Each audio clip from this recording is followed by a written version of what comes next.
Contents of First Chronicles. The book of the First Chronicles divides naturally into two sections. The first 9 chapters, which deal primarily with genealogies, and the last 20 chapters, which cover events during the 40 years from the death of Saul to the end of David's reign. The genealogies. 1 to chapter 9, verse 44. These chapters list the genealogy from Adam down to the line of Zerubbabel. 1 3 19 to 24. The renderings of the many translations take the line of Zerubbabel to the 10th generation.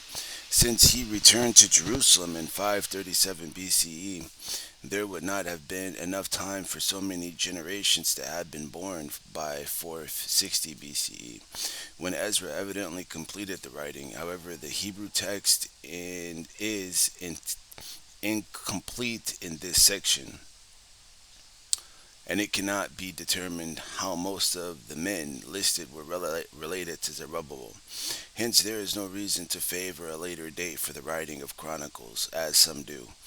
First, there are supplied the 10 generations from Adam to Noah, then the 10 generations down to Abraham, Abraham's sons and their offspring, the posterity of Esau and of Seir, who lived in the mountainous region of Seir, and early kings of Edom are listed. From the second chapter, however, the record is concerned with the descendants of Israel, or Jacob, from whom the genealogy is first traced through Judah and then 10 generations to David, 2 1 through 14.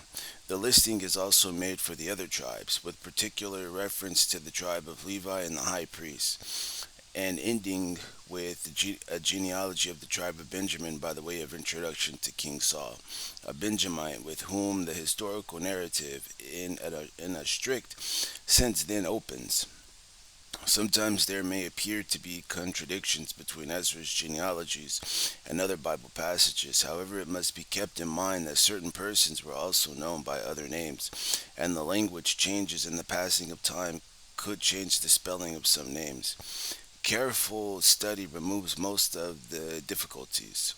Ezra interperses intersperses his genealogies here and there with bits of historical and geographical information that serve to clarify and to give important reminders. For example, in listing Reuben's descendants, Ezra adds an important piece of information. And the sons of Reuben, the firstborn of Israel, for he was the firstborn, but for his profaning the lounge of his father, his right as firstborn was given to the sons of Joseph, son of Israel, so that he was not to be enrolled genealogically for the right of the firstborn. For Judah himself proved to be superior among his brothers, and the one for leader was for him, but the right as firstborn was Joseph's. 5 1 and 2.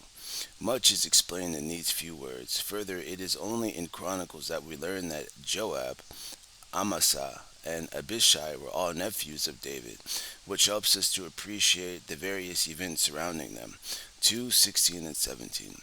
Saul's unfaithfulness results in his death. 10 to chapter 10 1 through 14.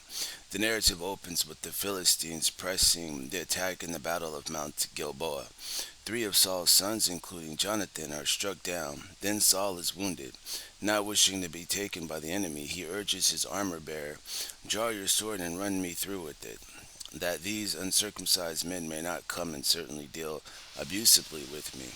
When his armor bearer refuses, Saul kills himself. Thus Saul dies for acting faithlessly against Jehovah concerning the word of Jehovah that he had not kept, and also for asking of a spirit medium to make inquiry. And he did not inquire of Jehovah. 10 4 13 and 14. Jehovah gives the kingdom to David. David confirmed in the kingdom. 11 to chapter 12, verse 14. In time, the 12 tribes assemble to David at Hebron and anoint him as king over all Israel. He captures Zion and goes on getting greater and greater, for Jehovah of armies is with him.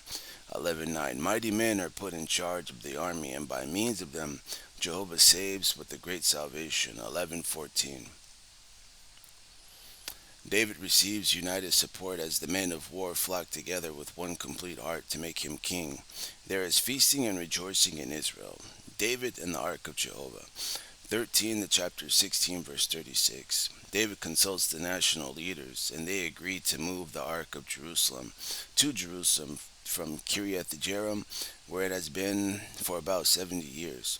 On the way, Uzzah dies for irreverently ignoring God's instructions, and the ark is left for a time at the home of Obed Edom. Numbers 4:15. The Philistines resume their raids, but David crushingly defeats them twice at Baal Perazim and at Gibeon. Instructed by David, the Levites now follow theocratic procedure in moving the ark safely to Jerusalem, where it is put in a tent that David has pitched for it. Amid dancing and rejoicing, there is an offering of sacrifice and singing. David himself contributing a song to thanks to Jehovah for the occasion. Its grand climax is reached in the theme, "Let the heavens rejoice and let the earth be joyful, and let them say among the nations, Jehovah himself has become king." First Chronicles 16:31. What a stirring, faith-inspiring occasion. Later, this song of David is adapted as the basis for new songs, of which is Psalm 96. Another is recorded in the first 15 verses of Psalm 105. David in Jehovah's house, 1637 to 1727. An unusual arrangement now obtains in Israel. The Ark of the Covenant resides in a tent in Jerusalem where Asaph and his brothers are in attendance, while a few miles northwest of Jerusalem at Gibeon, Zadok the high priest and his brothers carry on the prescribed sacrifices at the tabernacle, always mindful of exalting and unifying Jehovah's worship. David indicates his desire to build a house for Jehovah's Ark of the Covenant, but Jehovah states that not David but his son will build a house for him, and that he will certainly establish his throne firmly to time indefinite, showing loving kindness as from a father to a son. 17:11 through 13. This marvelous promise by Jehovah, this covenant for an everlasting kingdom, moves David to the heart. His thankfulness overflows in petitioning that Jehovah's name prove faithful and become great to time indefinite, and that his blessing be upon David's house. 17:24. David's conquest. 18 chapter 21 verse 17. Through David, Jehovah now carries out his promise to give the entire promised land to Abraham's seed. 18:3. In a rapid series of campaigns, Jehovah gives salvation to David wherever he goes. 18:6. In smashing military victories, David subdues the Philistines, striking down the Moabites, defeats the Zabohites, forces the Syrians to pay tribute, and conquers Edom and Ammon as well as Amalek. However, Satan incites David to number Israel and thereby to sin.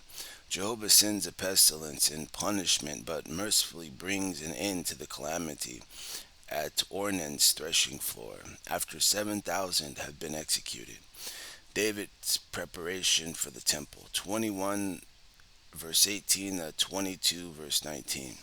David receives angelic notice through Gad to erect an altar to Jehovah on the threshing floor of Ornan the Jebusite.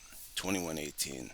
After purchasing the location from Ornan, David obediently offers sacrifices there and calls upon Jehovah, who answers him with fire from heavens upon the altar of burnt offering. 21:26. David concludes that Jehovah wants his house built there, and he sets to work in shaping the material and assembling them, saying, "Solomon my son is young and delicate, and the house to be built to Jehovah is to be surpassingly magnificent, for a beauteous distinction to all the lands. Let me then make preparation for him." 22:5. He explains to Solomon that Jehovah has not permitted him to build the house, as he has been a man of wars and blood.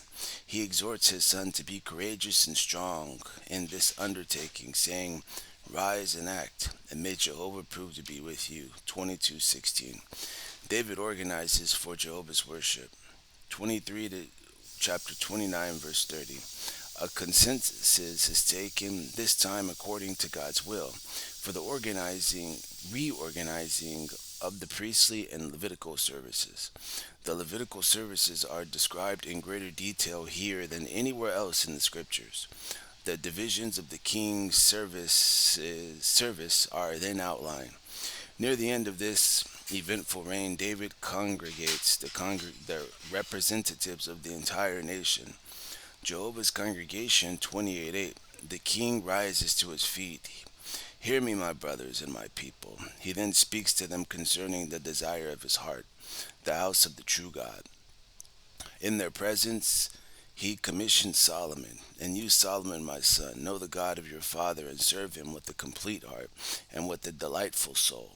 For all hearts Jehovah is searching, and every inclination of the thoughts he is discerning. If you search for him, he will let himself be found by you. But if you leave him, he will cast you off forever. See now, for Jehovah himself has chosen you to build a house as a sanctuary. Be courageous and act. 28, 2, 9, 10, and 12. He gives young Solomon the detailed architectural plans received by inspiration from Jehovah and contributes an immense personal fortune to the building project. 30,000 talents of gold and 7,000 talents of silver, which he has saved up for this purpose, which such a splendid example before them. The princes and the people respond by donating gold worth 5,000 talents and 10,000 derricks and silver worth 10,000 talents, as well as much iron and copper. 23, 29, 3 to 7. The people give way to rejoicing at this privilege.